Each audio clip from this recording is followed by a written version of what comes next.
तो वृंदावन में एक संत थे, वो रोज सोहनी सेवा करते थे, झाड़ू लगाते थे पूरे वृंदावन में, यत्र तत्र जहां उनका मन करता था उसी कॉलोनी का आज पूरी सफाई करते। सुबह 4 बजे से उनका यही भजन था, यही संध्या थी, यही नाम जप था।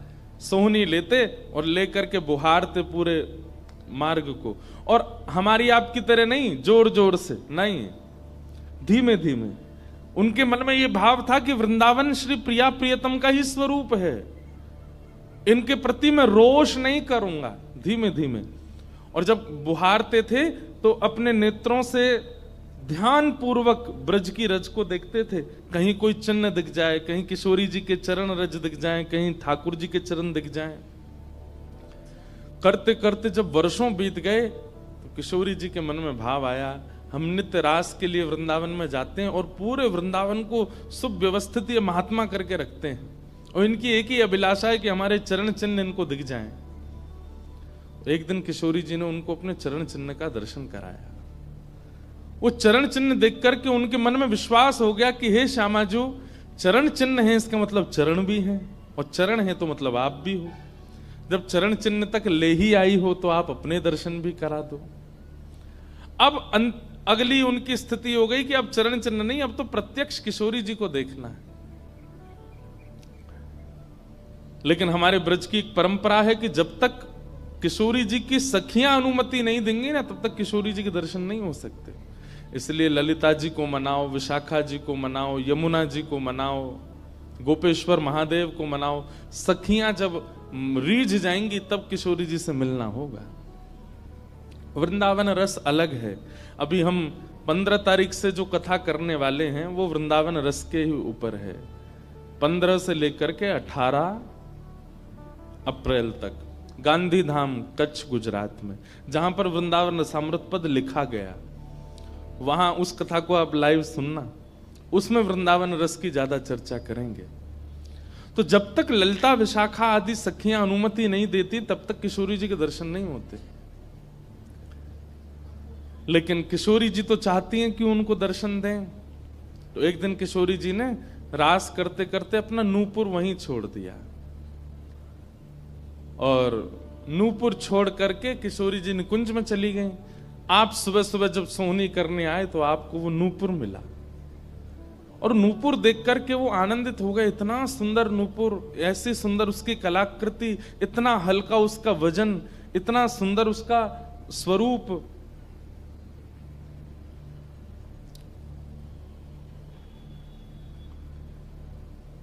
आपके मन में भाव आया कि कोई बड़े घर की लाली होगी, उसका रह गया होगा, मैं रख लेता हूं, कभी कोई मिलेगा मांगने आएगा कि भाई हमारा नूपुर दो तो मैं दे दूंगा।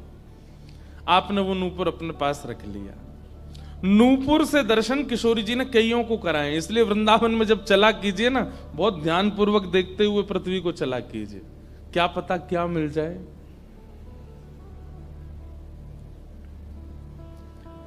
सूरदास जी को भी नूपुर से ही दर्शन हुए किशोरी जी के, और आज इन महापुरुष को भी हो रहे हैं। मुझे नाम स्मृति में नहीं आ रहा है, शायद संभवतः श्याम चरण दास जी नाम था। तो नूपुर को अपने पास रख लिया। किशोरी जी का नियम है कि जब रास में जाती हैं तो सब सखियां उनका श्रृंगार करती हैं, और एक एक श्रृंगार जो उन्होंने धारण किया है वो लिख लेती हैं। कानन में कुंडल पहने हैं, गले में ये हार पहना है, उसके ऊपर मोतिन की माला पहनी है, फिर गुंजा माला पहनी है, फिर नवलखा के हार पहने, हाथन में इतने कड़ूला पहने हैं, पैरन में पाजे। क्यों? बोले रास में श्याम सुंदर आते हैं, पता ना काचोरी करके भाग जाएं। अगर एक कम रह जाए तो फिर ठाकुर जी की शामत कहाँ है, हमारी श्री जी का श्रृंगार बताओ। इसलिए सब सखियां जो हैं किशोरी जी के सिर से लेकर नख तक एक एक श्रृंगार को लिख लेती हैं पहले, रास में भेजने से पहले, और फिर रास में आने के बाद, रास से आने के बाद फिर सब सखियां एक एक श्रृंगार एक बोलेगी, हाँ भाई कानन में ये कुंडल हैं, सिर पर ऐसा सुंदर वो है, गले में ऐसी माला है, हाथन में कड़ूला, पामन में ये 2 पाजेब हैं, सब गिनती करो, और एक एक करके उतारती जाती सखियां। आज किशोरी जी के चरणों का एक नूपुर नहीं है। शाखा आदि बोली, हे श्यामाजू आपका एक नूपुर कहां गया? बोले अरे मो तो पतो ना है, सके नृत्य करते करते रह गए हो वृंदावन में। ललिता विशाखा बोली स्वर्ग के इंद्र के हाथी के दांतों से बना हुआ नूपुर है, वो सामान्य नूपुर नहीं है। आपके ऊपर तो कोटि कोटि ब्रह्मांड वारी वारी जाते हैं किशोरी जी, पर वो नूपुर ठाकुर जी ने आपको भेंट किए हैं, बड़े बहुमूल्य नूपुर हैं। अब किशोरी जी बोली मोह ना पता कहाँ रह गए होगो कहीं पे। किशोरी जी तो मन बना चुकी है ना, दर्शन देना है उनको। तो ललिता विशाखा ने विचार किया कि हम ही जाती हैं, ढूंढ के आती हैं निकुंज में, कहाँ है वृंदावन में।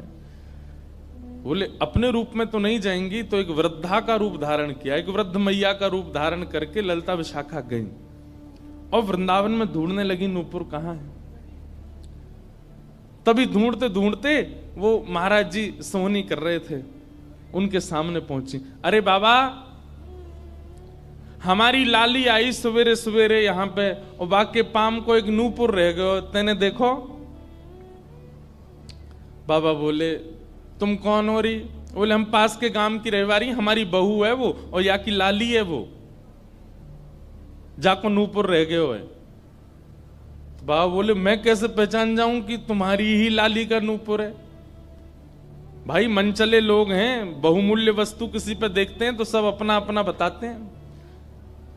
रोड में अगर 100 रुपया गिर जाए और 50 लोग वहां से निकल रहे हों, कि कोई पूछे भैया 100 रुपया किसका, सब अपनी जेब चेक करते, भले ही कुछ लेके नहीं थे, भले ही जेब में कुछ नहीं था, फिर भी देखते लग तो मेरा ही रहा थे, मेरे जेब में 100 रुपए तो थे। सब अपना बताते हैं बहुमूल्य वस्तु को। तो मैं कैसे मानूं कि तुम्हारा नूपुर है? अरे बाबा हम कह रहे हैं तुम थे।